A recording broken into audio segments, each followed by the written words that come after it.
What's going on, people? In this video I'll be breaking down the first season of Jujutsu Kaisen in around 30 minutes or less, and by the end you'll understand everything you need to know going into season 2. To make the timeline flow easier, one important detail I want to explain right from the beginning is the existence of cursed energy. In Jujutsu Kaisen, cursed energy is a mystical power source created from negative emotions, and for most people, their cursed energy just leaks out whenever they feel angry or upset. Over time, all this leaking cursed energy merges together in certain places to form invisible monsters known as cursed spirits. Although 99% of the population can't see them, these spirits kill thousands of people every single year, and the only ones who are trying to prevent this are the Jujutsu sorcerers. For now, the two main things you should remember about sorcerers is that they're actually able to see curses unlike everyone else, and they can harness their own cursed energy to activate superhuman abilities. With that explained, season 1 of Jujutsu Kaisen starts off with Yuji Itadori, who's a freakishly strong high school student and member of the Occult Research Club. The aim of this small club is for students to theorize about paranormal activity, but in Yuji's case there's a very personal reason why he joined. For nearly all of his life, he was raised by his granddad, Mr. Itadori, who's now currently in hospital on the verge of death. Because of that, Yuji wanted to join a club that required the least amount of commitment so that he'd have enough free time to visit the hospital after school. In episode 1, Yuji visits his granddad for the final time, and during their last conversation, it's implied that Mr. Itadori has no other friends or family who would want to be there. With his dying breaths, he basically warns his grandson not to end up alone like him, and he says that Yuji should use his strength to help people.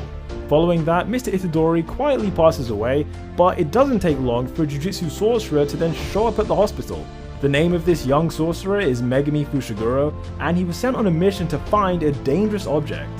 For a bit of context here, 1,000 years ago there was an evil sorcerer called Sukuna who was arguably the greatest of all time, and when he died his soul was divided into 20 fingers. Each of these fingers contains a godly amount of cursed energy, and it just so happens that one of them was sealed inside a box at Yuji's school. Fushiguro's job was to retrieve that box before it began to hurt anyone. However, by the time he arrived it had already been taken. This is what brings us back to the hospital, where Yuji confesses that it was him who found the cursed object, but since he didn't know what it was, he gave it to his friends in the Occult Research Club. In doing so, he put their lives in serious danger, because at the school they were currently in the process of unsealing the finger. According to Fushiguro, this is the worst thing that could happen, as he reveals that if the seal is broken, cursed spirits will be attracted to the area and will likely kill Yuji's friends. It's why in this scene the two of them rush to the school as fast as they can, and as Megumi enters the building he's confronted by a bunch of creepy looking curses. Luckily for him, he's able to fight most of them off by using his curse technique, and I'm just going to take a second to quickly explain what this is. A curse technique is a unique ability that a sorcerer has to be born with, and the nature of the technique will vary from person to person. For example, there's a technique that manipulates blood, a technique that turns sound waves into weapons, and when it comes to Fushiguro, his technique is called the 10 Shadows.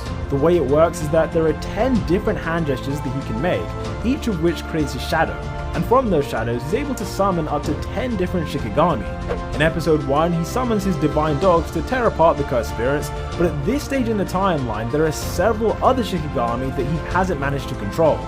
Anyway, on the outside of the school, Yuji was told to wait here by Fushiguro, but after remembering what his granddad said about helping others, he decides to try and do something. Using his insane strength, Itadori jumps all the way up to the 4th floor of the school and manages to save his friends from being eaten by a curse. Prior to this moment, Yuji had never seen a cursed spirit in his life, but in near-death situations and in places with godly amounts of cursed energy, non-sorcerers like him are sometimes able to see them. As Itadori then picks up the cursed object, Fushiguro reveals that the reason spirits are attracted to Sukuna's finger is because swallowing all that cursed energy would make them more powerful. Seconds later, the group then gets attacked by the toughest curse so far, and during the chaos it beats up Megumi to the point where he can't really focus on his technique. At the same time, Yuji puts up a good fight, but as a non-sorcerer it's impossible to kill spirits with his bare hands. That's why after it begins to overpower him, he decides that the best way to win is to swallow Sukuna's finger for himself. Based on what Fushiguro said, Yuji assumes that eating this will give him a ton of cursed energy, although what he doesn't know is that the finger is poisonous to humans. From the sidelines, Megumi watches on in horror, fully expecting Itadori to die from this, but out of nowhere, Sukuna's ancient soul takes over his body. The anime described this as a 1 in a million outcome that isn't supposed to happen, and within seconds, Sukuna effortlessly wipes out the cursed spirit. Surprisingly though, despite him being the strongest cursed object of all time, Yuji's soul somehow manages to regain control. This is good news since it means that for now, Sukuna can't go on a rampage, but from Megumi's perspective, it's still the worst day of his life. Thinking that Sukuna might still be in control, Fushiguro prepares to sacrifice himself by making the hand gesture to summon his most uncontrollable and overpowered Shikigami. Had he followed through with this, it's guaranteed that both himself and Yuji would have been killed, but fortunately for them, Gojo shows up before it happens. In the world of Jujutsu sorcerers, Satoru Gojo is by far the most talented human alive, and he also happens to be Megumi's teacher. His limitless curse technique gives him the power to manipulate space itself, and as a result he can teleport, erase matter, blow things away, make himself physically untouchable, and he never runs out of curse energy due to his special eyes. Now, after arriving at Fushiguro's location, Gojo takes an interest in Yuji and his unique ability to suppress Sukuna's soul. A rare talent like this could be incredibly valuable, but sadly, according to Jujutsu regulations, anyone possessed by a cursed object can't be allowed to survive. Regardless, Megumi urges his teacher to find a way to save Yuji's life, and so the next day Gojo brings Itadori to Jujutsu High. Hidden away in the mountains of Tokyo, Jujutsu High School is where generations of sorcerers have gone to master their techniques, including Gojo himself. The school is managed by a group of old men referred to as the higher-ups, and these guys are responsible for making the regulations. Unsurprisingly, once they found out about Yuji's situation, they ordered for him to be put to death, but Gojo made a convincing argument for delaying the execution. For the past 1,000 years, nothing has ever been strong enough to destroy Sukuna, but thanks to Itadori, they now have a real chance. Gojo's idea is that before Yuji gets executed, he should join Jujutsu High, where they can use him to track down all the remaining fingers. Once that's done, Yuji can then eat the rest of Sukuna's soul, so that when he gets executed, Sukuna will die at the same time. The higher-ups agreed to this proposal since it's their best chance to finally defeat the King of Curses, while from Yuji's point of view, even though he doesn't want to get executed, he was fine with going along with the plan for two reasons. The first reason is that by eliminating Sukuna, fewer people will die from curses, and so in this way, Itadori is helping others just like his granddad wanted. The second reason is that because he's the only person who can do this job, he feels like he'd regret it if he just sat by and did nothing. After hearing this, the principal of Jujutsu High enrolls Yuji as a first-year student alongside Fushiguro and one other person. Nobara Kugisaki is the feisty new student joining the class, and one thing you should know about her is that she's from the countryside and therefore isn't used to the kind of spirits that exist in Tokyo. This is why in episode 3, Gojo tries to test Nobara's skills by sending her and Yuji into a haunted building.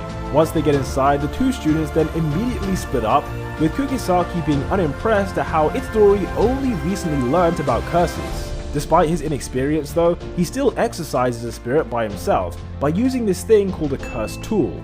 As the name suggests, cursed tools are weapons that have cursed energy flowing through them, and they can be used by literally anyone to exercise a curse. Meanwhile, on the top floor of the building, Nobara is put in a very tricky situation when a low-level spirit takes a child hostage. Generally speaking, highly populated areas like Tokyo generate more cursed energy than the countryside, and a knock-on effect of this is that the curses here are more intelligent. This curse was smart enough to recognize that it couldn't beat Kugisaki in a fight, and so instead it forces her to surrender by threatening the boy. In this moment, she accepts to herself that she's probably not gonna make it. However, Itadori saves the day as he bursts through the wall. This gave Nobara an opening to exorcise the cursed spirit, and in the aftermath, she opens up to Yuji about the reason she became a sorcerer.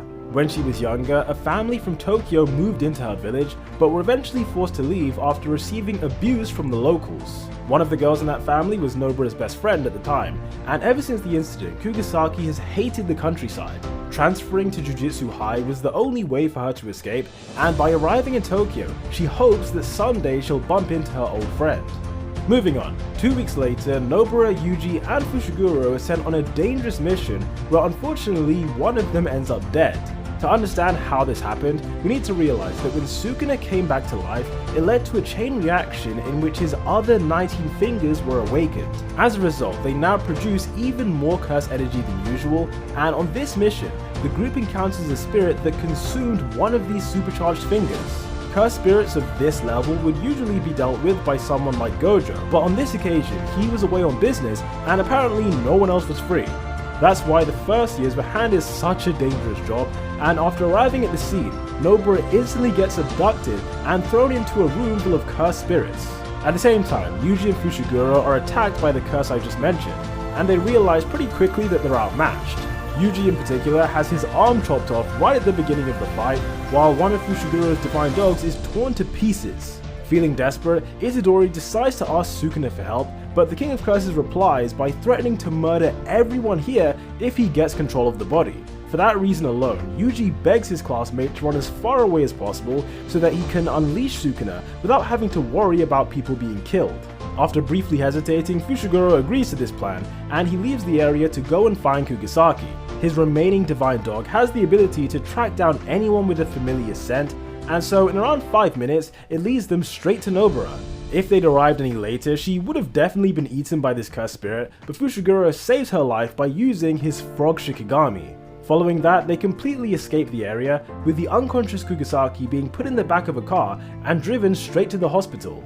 I should point out that Megumi also had the option to go with her, but instead he chooses to stick around and wait for Yuji to come back. As he stands there waiting for a few minutes, Sukuna suddenly appears out of nowhere, having defeated the curse that was causing them so much trouble. Unlike the first episode though, this time around Yuji is struggling to regain control, giving Sukuna a rare opportunity to just do whatever he wants. To start things off, he literally rips out Itadori's heart, meaning that if they were to switch places again, Yuji would immediately die. The second thing he does is increase his strength by eating another finger, and this finger is the one that he took from the curse he just destroyed. Finally, the third thing, as you can see, is that he regenerated Yuji's severed arm thanks to the power of Reverse Curse Technique. Reverse Curse Technique is a rare skill that only the absolute 1% of sorcerers can do, and it involves turning negative curse energy into positive energy that can heal the body. With all that said, Sukuna proceeds to give Megumi the worst beatdown of his life, and even blows up one of his Shikigami in the process. As this one-sided fight continues, the King of Curses gets fascinated by Fushiguro's technique, and claims that 10 Shadows had the potential to beat the cursed spirit from earlier. In spite of that, Megumi feels like this fight is one he can't win, and so once again he prepares to sacrifice himself by summoning his most dangerous Shikigami. Just like in episode 1, his plan was for both himself and Sukuna to die here, but before he goes through with it, we learn a little bit more about his backstory. In the recent past, Fushiguro's sister fell into a deep coma, and the incident helped him to understand that people get screwed over regardless of whether they're good or bad. Therefore, as a sorcerer, he tries to make sure that the good people suffer a tiny bit less, which is the reason he wanted to save Yuji.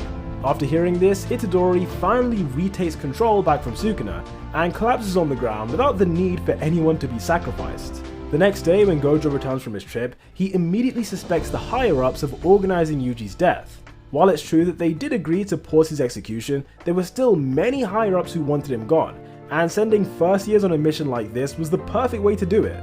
In Gojo's mind, these elders are the scum of the Jujutsu world, and his dream was to raise a new generation of students that could fundamentally change their society. Yuji was supposed to be a part of that dream, which is why he's so disappointed, but what Gojo didn't realize was that Itadori's soul wasn't fully gone. Inside the mind of every sorcerer, there's a place known as an innate domain, and it's essentially a world that exists inside their head. When Yuji died, his soul entered Sukuna's innate domain, giving them one last chance to talk before he disappears. During this interaction, the King of Curses offers to heal Itadori's heart, but only if they agree to certain conditions. Condition number 1 is that at a time of Sukuna's choosing, he can take full control of Yuji's body for 60 seconds by saying the word extension. And condition number 2 is that Itadori will forget they made this deal. After negotiating, Sukuna agrees not to hurt anyone during those 60 seconds, and so the two of them form a binding vow. In Jujutsu, a binding vow is a contract that literally can't be broken, and it's implied the reason Sukuna wanted this deal is because he's plotting something to do with Fushiguro. Anyway, back in the real world, Yuji's body was seconds away from getting dissected by Shoko, who's the main doctor at Jujutsu High. However, as Gojo watches on, Itadori then resurrects in front of their eyes, creating a very interesting situation. As we know, the higher-ups all believe that Yuji is dead, so if they found out that he was alive, then they might just try to target him again. This is why Gojo and Shoko agreed to keep his resurrection a secret, so that Itadori has time to train before anyone learns the truth. Later that same night, Yuji then gets taken to a random basement somewhere, where he begins learning how to control curse energy. Like I explained in the intro, curse energy comes from negative human emotions, but Jujutsu sorcerers are trained to use it regardless of their emotional state. In order for Yuji to learn the skill, he's forced to watch a ton of old movies, and the challenge here is to keep the negative energy flowing, irrespective of how the different movies make him feel. Now, while Itadori is busy with that, Gojo leaves to have a meeting with the principal, and on the journey there, he senses that he's being followed. After leaving the car, he's then ambushed by a special grade curse spirit, and I'm gonna quickly break down what that means. In Jujutsu Kaisen, every curse is given a ranking, with grade 4 spirits being the weakest and grade 1 spirits being the strongest. On rare occasions though, there are curse spirits so powerful that they rank even above grade 1, and it's these elites that are referred to as special grade. The name of this particular special grade is JOGO, and he's a super intelligent curse that's formed an alliance with other curses of the same level. Their ultimate goal is for cursed spirits to become the dominant life forms on the planet, and to accomplish that mission, they need to get rid of the strongest sorcerer. What follows this is JOGO repeatedly trying and failing to land a hit, while Gojo crushes him in the most disrespectful way imaginable. During the middle of the fight, he even teleports away to grab Yuji, because he figured this would be a good chance to teach a student about domain expansions. A domain expansion is when someone uses massive amounts of curse energy to bring their innate domain into the real world. The benefit is that your opponents will be trapped inside the barrier, and any attack you make against them is guaranteed to hit the target. For that reason, expanding his domain was Jogo's best chance of victory, but what he wasn't prepared for was Gojo doing the exact same thing. When two domains are activated in the same space, the more polished domain will nearly always override the other one, and in this case, Jogo loses instantly. Usually this would be the part where he gets exorcised as well, but Gojo decides to temporarily spare his life so that he can find out why the curse ambushed him in the first place. To be specific, Gojo wants to know who the special grade is working with, and I guess now is a good time to explain the other members of Jogo's group. To start with, we have Hanami, who's an intelligent cursed spirit created from the fear that people have of the forest. Because of why he was born, his technique lets him generate flowers and other natural things that you'd expect to find in a forest environment. Next up, we have Dagon, who was created from the fear that people have of the ocean, hence why his domain expansion is this sunny beach. After him is Mahito, who's the leader of the group, and Mahito is a spirit born from the hatred that humans have towards each other. As a consequence, Mahito has a deep understanding of how people think, and his technique enables him to transform their soul in terrifying ways. Finally, the last member of this team is Suguru Geto, who's a human sorcerer and Gojo's former best friend. Back in their younger days, they were classmates together at Jujutsu High, and Season 2 will show us exactly what happened to their relationship. For now though, all you have to know is that everyone in the Jujutsu world thinks that Geto is dead, and they have no idea that he's secretly working with these cursed spirits. Switching back to Jogo's battle with Gojo, you'll notice that in the background, two of his allies have been watching him fight. Although neither of them wanted to get involved, Hanami decides that he can't just stand back and watch his fellow curse be destroyed. Therefore, he creates a big distraction using his technique, which gives Hanami a small opening to swoop in and save Jogo's life. This was a super risky move since there was always a chance that Gojo would have exorcised them both, but luckily in this situation they do manage to escape. Following that encounter, the special grades realize that they don't have what it takes to kill the strongest sorcerer, which to be fair is something Geto tried to tell them from the beginning. Instead, his idea to deal with Gojo is to seal his former best friend inside the prison realm, which is a cursed object that traps its target in another dimension.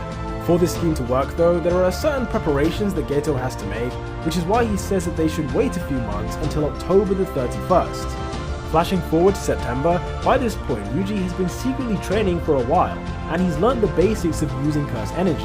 To test out his new skills, Gojo sends him on a mission with Nanami, who's a grade 1 sorcerer and one of the few people that Gojo can trust.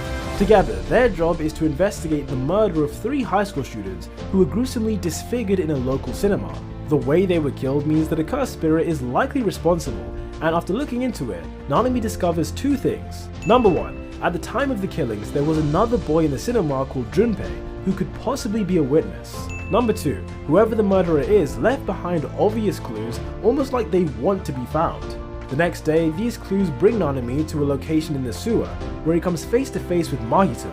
Despite being the leader of his group, Mahito is a relatively young curse who spends his days experimenting on humans with his technique. Luring Nanami to the sewers was just another one of those experiments, as he wanted to transform the soul of a Jujutsu sorcerer. What comes after this is one of the best fights in season 1 that ends in a draw, as Mahito is crushed under a pile of rubble, while Nanami escapes with a non-life-threatening injury. At the exact same time, Yuji approaches Junpei to ask him a few questions, and it turns out the boy is able to see curses. Back in the cinema, he witnessed Mahito murdering his classmates, but rather than being scared, he wanted to know if he could learn the same power. In case you want to know why he's like this, Junpei is a character who was severely bullied at school, and the cinema victims were 3 of the bullies who made his life hell. Therefore, he didn't really care that they died, and after this incident, Mahito realized that Junpei could be useful to him. Remember, although the goal of Mahito's group is for curses to overthrow humanity, sealing Gojo was only one part of their plan. The second part is for Sukuna to join their side, and to make this happen, what they need is a human who can get close to Yuji. This is where Junpei comes in, because in episode 11, Mahito literally tells him to make friends with anyone wearing the Jujutsu High uniform. When Junpei then meets Itadori, this is exactly what happens, as they form a genuine connection over their love of movies. In fact, they get along so well that Yuji gets invited round to his house for dinner, while off in the distance, Geto is secretly observing the whole thing. Later that evening, it's implied that he talks to Mahito about what he saw, as they come up with a solid strategy to get Sukuna on their team. Without going into all the details, their plan was to engineer a situation in which Yuji would be forced to give permanent control of his body to the King of Curses. Mahito believed that by doing this favor for Sukuna, he'd be more likely to assist the group in their mission to become the dominant lifeforms. The very next day, this plan is then set into motion as Junpei gets brutally disfigured right in front of Yuji's eyes. Naturally, Itadori doesn't have any powers to change his friend back to normal, and so he begs Sukuna for help and offers up his entire body in exchange for saving Junpei. Of course, this outcome is exactly what Mahito was hoping would happen, but in a shocking turn of events, the King of Curses chooses not to accept the deal. Part of the reason he says no is that he just enjoys seeing Yuji suffer, but another reason is that they already made a deal that will let him take over whenever he needs to. On top of that, it's unclear whether reverse curse technique can cure someone whose soul has been manipulated, and so yeah, just overall it wasn't the best deal for Sukuna. As a result, Junpei drops dead right there and then, causing Yuji to lose his mind as he tries to get revenge against Mahito. Throughout his fight with the special grade, we learn that because Itadori has 2 souls inside him, it makes him naturally resistant to Mahito's technique. What this means is that his soul can't be destroyed in the same way as other people, and he can physically damage the curse in a way that Nanami wasn't able to.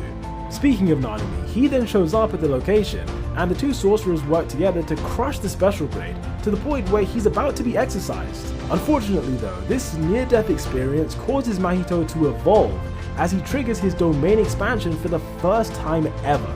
The main benefit of this barrier is that Mahito can destroy the soul of anyone trapped inside, and in this case he decides to only trap Nanami, since Yuji having 2 souls is a bit of a problem. Being realistic, this was actually the smartest thing Mahito could have done, but what he wasn't prepared for was that Itadori would be crazy enough to break into his domain. Breaking into this barrier from the outside is a thing that no sane person would ever think about, but by Yuji doing this, it meant that Mahito's domain accidentally made contact with Sukuna's soul. The King of Curses is someone with huge amounts of pride, and having his soul touched in this way is something that he didn't really appreciate. Also, he genuinely doesn't care about anyone else except himself and Megami, and so for that reason, Sukuna blows up Mahito's domain. The fight is then basically over after that, as the special grade runs away into the sewers, while the sorcerers try and fail to chase after it. Anyway, moving back to Jujutsu High, for the past month, Megami and Kugisaki had been training for the Goodwill event. Once a year, students from Tokyo Jujutsu High face off against students from Kyoto Jujutsu High in what's supposed to be a friendly competition.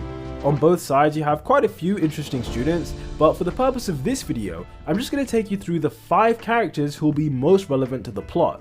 First off, in the Tokyo school we have Maki Zenin, who's a 2nd year student and member of the Zenin bloodline. In the world of Jujutsu, the Zenin clan are one of the most influential families alongside the Gojo clan and the Kamo clan. However, Maki is basically treated by everyone in her family as a failure since she was born with a rare condition known as heavenly restriction. Heavenly restriction is when a sorcerer is born with a defect in exchange for being extremely talented in some other way. When it comes to Maki, she was born without a single drop of curse energy, which is even less than the average person, but in exchange, she has superhuman strength on a similar level to Yuji. Panda is another second-year student at Tokyo, and he's a rare type of creature referred to as a cursed corpse. To put it simply, a cursed corpse is an inanimate object that is brought to life when someone puts cursed energy inside it. Most of the time, these corpses are only able to function as long as they keep receiving cursed energy. But Panda is different from this, since he's able to generate his own cursed energy like a regular human. As a brief side note, Panda was the creation of Principal Yaga, who's the guy that runs Tokyo Jujutsu High. Switching over to the Kyoto school, we have Mai Zenin, who's the twin sister of Maki, and someone who never wanted to be a sorcerer. It was only when Maki joined Jujutsu High that Mai was pressured to go down a similar path, and as you can imagine, they don't really get along. One of Mai's classmates at Kyoto is a robot called Mekamaru, but in reality, the robot is controlled by a real person. Just like Maki, this guy was born with heavenly restriction, meaning that in exchange for being heavily disabled, he has massive amounts of curse energy and a long-range technique that lets him control puppets. Finally, the last person I want to mention for now is Todo, who is by far the strongest student at Kyoto, and he's an interesting guy who loves to fight, hates boring people, doesn't listen to instructions, is obsessed with a pop star, and thinks of himself as extremely intelligent. On the day of the Goodwill event, he and his classmates travel to Tokyo to take part in a team battle against Fushiguro's group.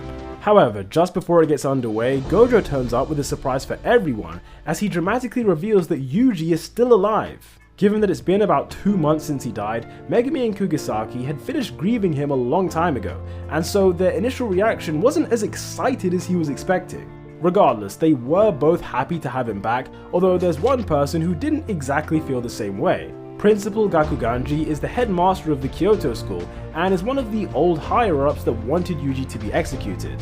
After finding out that SUKUNA'S vessel isn't dead, Gakuganji holds an emergency meeting with his students where he orders them to kill Itadori for a second time. In particular, he wants the killing to take place during the Goodwill event in a way that makes it look like an accident. Meanwhile, as if that wasn't enough drama, in a separate area of the school, Mahito had managed to sneak in. To understand why, we need to flash back to the moment when Sukuna casually destroyed his domain expansion. It was thanks to this humiliation that Mahito realized the King of Curses is way stronger than he ever imagined. In fact, Sukuna's strength was so overwhelming that the cursed spirits don't even want him to join their team anymore. Instead, all they want is to bring him back to life, as they believe that he'll begin a new era of curses all by himself. This is where Jujutsu High comes in, because hidden somewhere inside the school are 6 of Sukuna's fingers. So far in the series, Yuji has ever only consumed 1 finger at a time, which has enabled him to retain some level of control. However, things would be different if he was forced to eat 6 or more in one go. That's why Geto suggested that they steal them from Jujutsu High, so that on October the 31st, they'll be able to unleash Sukuna and seal Gojo on the same day. Now, one thing I should probably mention before we continue is that inside the school there's a 1,000-year-old sorcerer who protects the cursed objects. The name of this sorcerer is Tengen, and for now, all you need to know about this character is that she is the only one who knows where Sukuna's fingers are stored. Normally it would be impossible for anyone else to find them, but luckily Geto had thought of a way around this. During the JUNPEI storyline, Geto actually had a finger of his own, and he strategically planted it somewhere where he knew Jujutsu High would find it. As expected, the school then took the cursed object and placed it with the others, but what they didn't know is that it had a tracker with Mahito's cursed energy inside it. This meant that Mahito would easily be able to find the secret room, and while he's doing that, Hanami and a couple of assassins will create a big distraction. Back to the Goodwill event, by this point in the team battle, Kugisaki was defeated by Mai was then defeated by Maki, Nekamaru was defeated by Panda, and Yuji and Todo somehow became best friends. Unlike the rest of his school, Todo didn't have any desire to kill Itadori, and as the two of them started fighting, he realized that they liked the same type of girl. As a result, he protected his new best friend from being executed, and begins teaching Yuji a lesson about how to harness cursed energy more efficiently. While that craziness was going on, Megumi was involved in a fight of his own against a student who has a lot of political importance. Noritoshi Kamo is a 3rd-year student at Kyoto High, and next in line to be leader of the Kamo clan. I mentioned earlier that the Kamo clan is equal to the Gojo clan and the Zenin clan, meaning Noritoshi himself is a future higher up of the Jujutsu world. Despite that, he has a super complicated family situation, which is why he feels like he can relate to Fushiguro. 11 years ago, Fushiguro's dad disappeared without a trace, and Gojo stepped in to essentially become his new legal guardian. What makes this complicated is that Megami's father was from the Zenin clan, meaning that Fushiguro is a sorcerer with Zenin blood, but who's more closely associated with the Gojos. Anyway, during his fight with Noritoshi, things get interrupted when Hanami shows up. The special grade attacks them so badly that Megami thinks about sacrificing himself for the 3rd time, but he chooses not to when some other Tokyo students come to help. Gradually, the battle keeps evolving until Yuji and Todo are the main ones fighting Hanami, and they're able to deal a good amount of damage. Todo's curse technique lets him switch places with anything that has a certain amount of curse energy, and so he constantly confuses the special grade by changing positions. At the same time, Yuji is now a lot stronger thanks to his new best friend, and he punches Hanami with an attack known as Black Flash. Black Flash is a rare thing that happens when sorcerers are fully in tune with their curse energy, and it increases the strength of their attacks by more than double. Together, Yuji and Todo force Hanami into a desperate situation where he felt like his best option to survive was to activate his domain expansion. However, before he gets the chance to activate it, Satoru Gojo finally makes an appearance. Up until this moment, he'd been unable to join the fight because the villains had made a barrier out of curse energy that specifically prevented him from coming in. Barriers like this are referred to as curtains, and the rules of a curtain will vary depending on who created it. In this case, the only rule of this barrier was that Gojo wasn't allowed to enter, but everyone else was free to come in or out whenever they wanted. This was a genius move because it meant that Satoru focused all his energy on getting inside, rather than paying attention to the fact that the school was getting robbed. Regardless, he kind of saves the day by crippling one of the assassins and blowing a huge chunk out of the forest that was supposed to kill Hanami. Honestly, the damage here was so extensive that nobody could really tell whether the spirit was dead or alive, but later that day we find out that the special grade did barely manage to escape. Following this incident, the Goodwill event is on the verge of being cancelled, but Todo manages to persuade the other students to continue. That's why the next day, the two schools have a baseball match to determine the winner, with Yuji helping Tokyo in a big way to come out on top. Although the higher-ups do still want him dead, Principal Yaga convinces Principal Gakuganji to hold off for now, as Itadori proved that he has the potential to save lives in the future.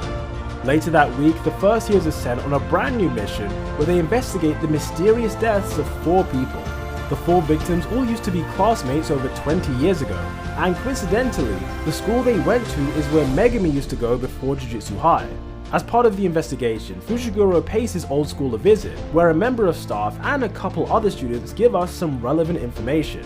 Near the local area, there's a famous haunted place called YASOHACHI Bridge, and 20 years ago, 4 students were found unconscious in this exact spot. When the kids woke up, they had no recollection of what happened, but now, in the present day, all 4 were recently murdered by a cursed spirit. The main question for Jujutsu High is whether the cursed spirit will target anyone else next, and this is where Fujinuma comes in. Fujinuma is one of Megami's old classmates, and she reveals that during her childhood she visited Yasohachi Bridge along with Fushiguro's sister. What this means is that based on all the evidence so far, the curse that killed those 4 men will likely go after Fujinuma and Sumiki within the next 1 or 2 weeks. Therefore, in order to save their lives, it's important that this spirit is exorcised as soon as humanly possible, which is why the first years arrive at the bridge. Pretty soon, the 3 of them then walk into a barrier made of cursed energy, and once inside, they get confronted by a creature they've never faced before. For a bit of context here, 150 years ago there was an evil sorcerer called Noritoshi Kamo, who was the ancestor of the Noritoshi in the present day. The old Noritoshi was infamous for his disgusting experiments, one of which was to create a life form that was both half human and half cursed spirit. In total, he made 9 of these hybrids, and the official name for them is the Cursed Room Death Paintings. For decades, all 9 death paintings were hidden inside Jujutsu High in the same storeroom as SUKUNA'S fingers. When Mahito robbed the school, he took 3 of the death paintings with him, and with Geito's help, Chozo, Eizo, and KECHIZU were brought back to life in new bodies. Despite them being hybrids, the 3 brothers feel no loyalty towards humans or cursed spirits, as the only thing they care about is protecting each other. For that reason, they do agree to help Mahito, because the world he's trying to create is one where the death paintings might be able to live in peace. Following that, Eiso and KECHIZU were sent on a mission to find one of Sukuna's missing fingers, which just so happens to be under YASOHACHI Bridge. This is what leads to a fight between the death paintings and Yujisaki, while Megami is left to fight against the curse that they came here to kill. A long time ago, this cursed spirit had absorbed one of Sukuna's fingers, but for a while nothing happened because the fingers weren't awakened. However, once Sukuna was reincarnated a few months ago, all the fingers woke up and the curse of YASOHACHI Bridge then became active. This means that the recent death of those 4 adults and the upcoming death of Sumiki, it can all be traced back to Yuji's decision to eat the cursed object. Anyway, it goes without saying that the cursed spirit of YASOHACHI Bridge was incredibly strong, even more so than the one they faced earlier in the series. Within seconds, it almost instantly knocks Fushiguro unconscious and puts him in a situation where he doesn't have much hope of survival. That's why, for the 4th time this season, he gets ready to sacrifice himself by summoning a Shikigami that he knows will kill them both. Before he fully summons it though, he remembers something that was said to him by 2 of the strongest sorcerers of all time. As we know, Sukuna outright stated that Megami has the potential to beat curses like this, while Gojo encouraged his student to abandon this sacrificial mentality that keeps holding him back.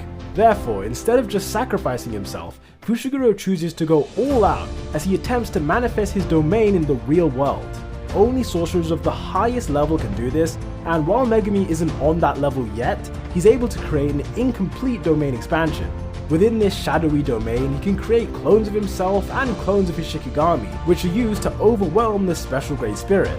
He then finishes it off by activating his divine dog, which brutally rips out Sukuna's finger from inside the spirit's chest.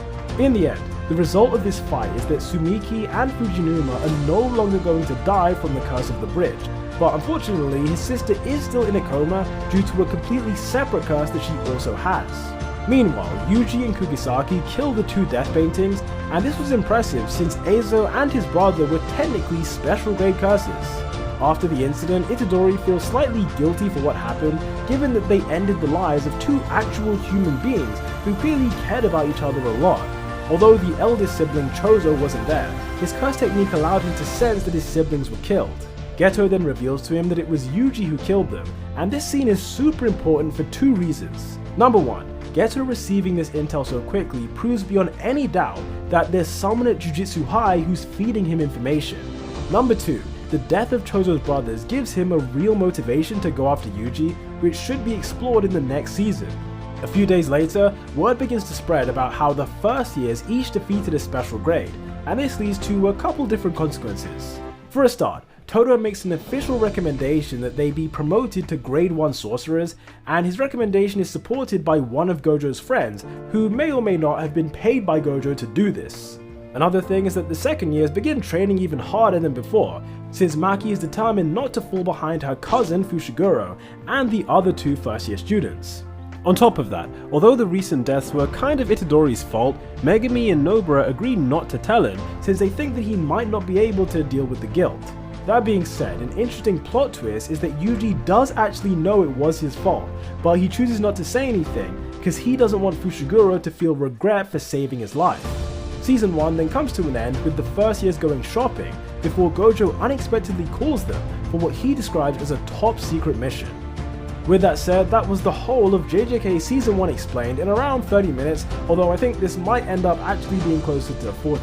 If you enjoyed this video, then I'd really appreciate if you subscribe so you don't miss out on future content like this, and hit that like button as it does help out with the... Until the next one, peace out.